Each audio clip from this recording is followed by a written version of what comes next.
Hey guys, today I'm going to tell you how to see all the installed apps on your PC in Windows 11.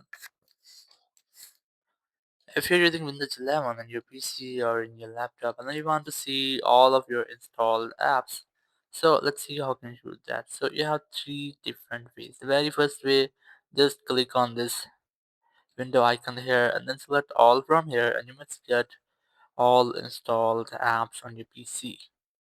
Or the second way, you just have to open your settings. Just go to your Windows setting and just select apps from here and then select installed apps. So you might get almost every installed apps in your PC.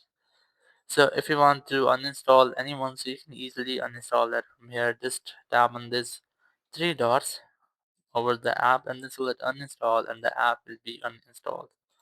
Or you have the third way, the best way to see all the installed apps of your system and your own installed app on your PC. You just have to press Windows plus R to open run command, and here you have to enter this command, which is shell then color apps folder. Just enter this and then tap on OK. It will open a folder where you have all the installed applications or all the installed software. You just have to select which one you want to uninstall. Let's say I'm gonna uninstall here.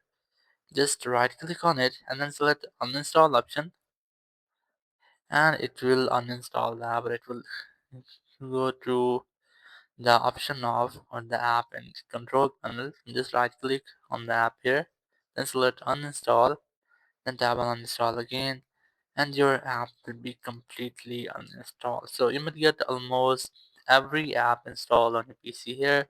So I recommend you have don't try to uninstall system apps. Thank you very much for watching the video. Until next video, bye bye.